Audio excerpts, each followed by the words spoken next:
melhor da moda pra você.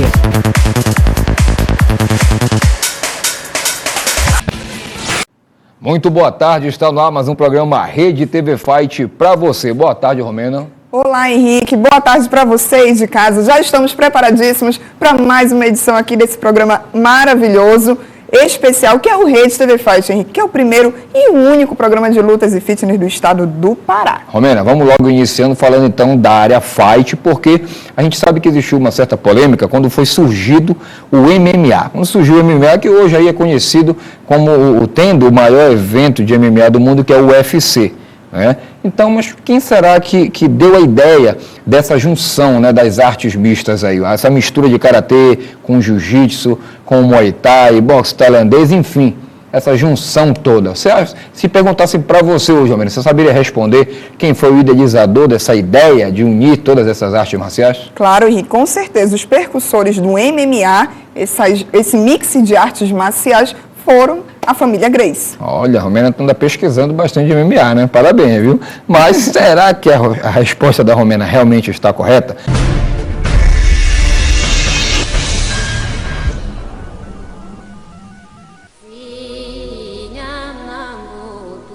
Para o mundo das lutas, Gracie é mais que um sobrenome. Com os Gracies, o Brasil conheceu o jiu-jitsu. O mundo conheceu os lutadores brasileiros de artes marciais mistas. O primeiro a divulgar a modalidade foi o irmão mais velho, Carlos Gracie. Em 1925, montou a Academia Gracie de Jiu-Jitsu, no Rio de Janeiro. Ganhou notoriedade nacional e ficou conhecido até mesmo do outro lado do planeta.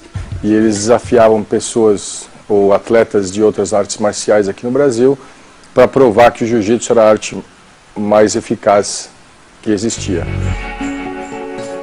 Anos mais tarde, o irmão de Carlos, Hélio Gracie, tratava de formar mais discípulos, entre eles os filhos Royce e Rickson, os primeiros da família a conseguirem status de grandes gladiadores nas arenas dos Estados Unidos e do Japão. Só que na época era só entre ringues, né, entre outras artes marciais, todo mundo falava que era uma luta brutal, que era vale tudo, não tinha muita regra, e não tinha peso, não tinha tempo. Apelidado de vale tudo, a modalidade era adorada entre os lutadores e marginalizada aos olhos da sociedade. Para 10 anos atrás, você na casa da tua sogra falava que a lutadora se lá chutado, né? Preconceito à parte, o brasileiro Rorion Gracie, filho de Hélio Gracie, decidiu montar um evento para provar a superioridade do jiu-jitsu praticado no Brasil como arte marcial. Em 1993, surgia oficialmente o campeonato UFC, Ultimate Fighting Championship, chamado de Campeonato de Vale Tudo, com pouquíssimas regras. Porque na época era Kung Fu, Karatê, que era a arte mais eficaz, e ele começou a tomar nome na área de Califórnia, porque começou a desafiar gente que era de nome, né? Bruce Lee e Chuck Norris, né? E Mike Tyson na época também. O UFC foi parar na televisão. Tava aí a receita de divulgação que Rorion precisava para tornar o jiu-jitsu brasileiro conhecido por todos. E podiam convidar várias pessoas de top da arte marcial para lutar um contra o outro. Então era o boxe contra o karatê, o Kung Fu contra o Jiu-Jitsu, o Judô contra a capoeira. E essa foi a primeira ideia de lançar o Ultimate Fighting, né?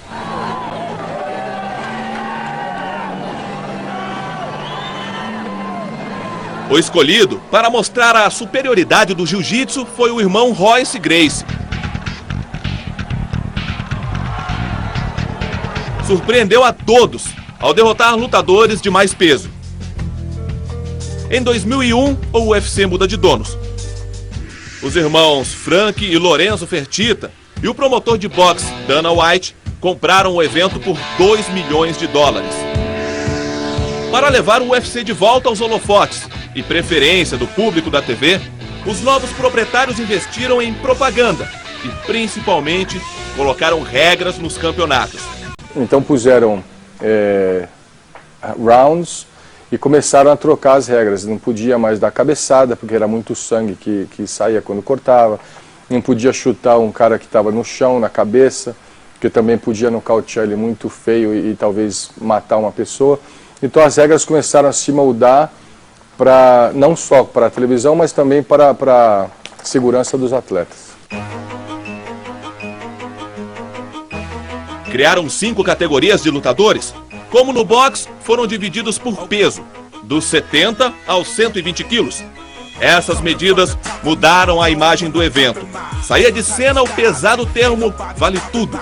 Entravam 3 letras: MMA, Artes Marciais Mistas. Renzo Gracie representa a 3ª geração da família. Neto de Carlos, ele é o Gracie que, até hoje, mais lutou na modalidade MMA. Na realidade, eu acredito que o MMA é a evolução do esporte. Ainda tinham os opositores políticos ao campeonato, como o senador John McCain, que apelidou o evento de rinha de galos humana.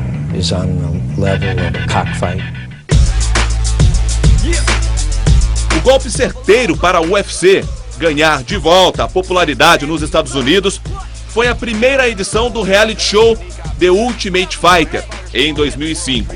O sucesso do programa foi imediato.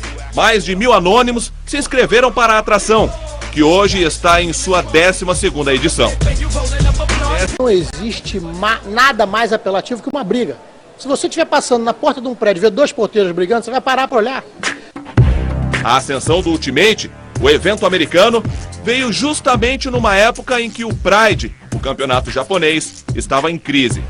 A popularidade não era mais a mesma e acabou sendo comprado pelo UFC. Grandes estrelas do evento japonês migraram para o octógono do UFC. Entre eles, os brasileiros de sucesso, Vanderlei Silva, Rodrigo Minotauro e Maurício Shogun. Finalmente, o torneio reinava soberano no mundo das lutas. Hoje o esporte é o que meu avô sempre sonhou. Entendeu? Quer dizer, ele via esse esporte sendo o esporte mais apelativo que existe.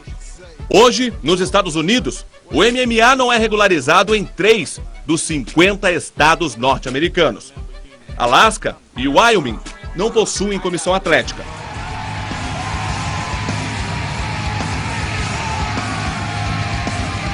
"17 anos se passaram e olha só no que a ideia do brasileiro Rorion Gracie se transformou.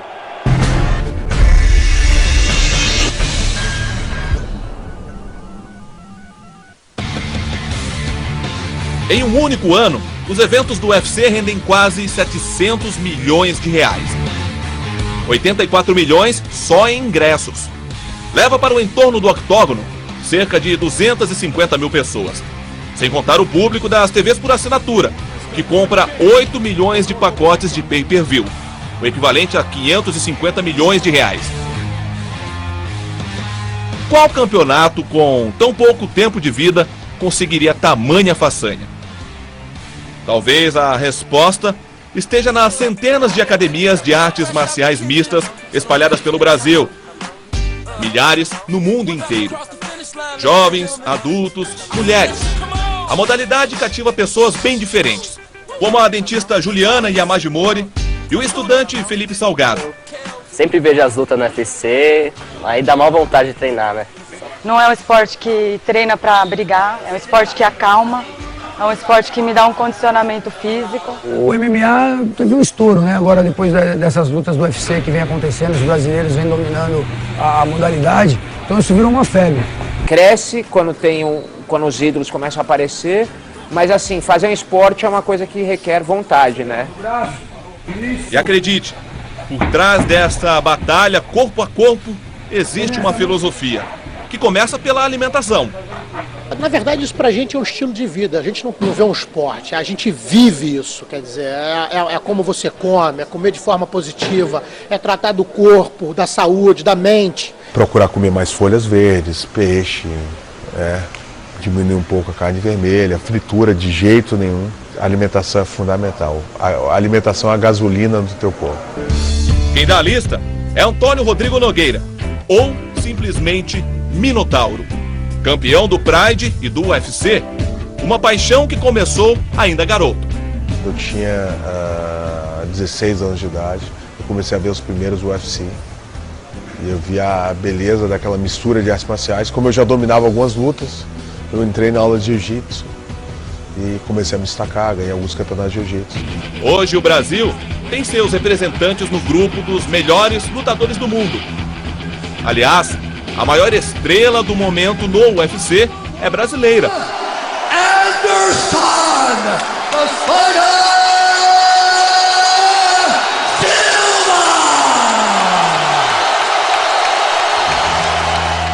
Mas a lista é grande. Maurício Shogun Rua, Rodrigo Minotauro, José Aldo, Vanderlei Silva, Vitor Belfort, Júnior Cigano, Lyoto Machida, Demian Maia e por aí vai. Apesar de nós temos 3 títulos mundiais no UFC, entendeu? Contra 3 dos americanos e 1 de um canadense. Mas o número de americanos lutando no UFC é 300, brasileiros é 50. Se a gente tivesse 300, a gente tinha 6 cinturões. Antes, nos primeiros eventos do UFC, o jiu-jitsu era a arte marcial que predominava entre os atletas. Mas o tempo passou, o nível técnico subiu.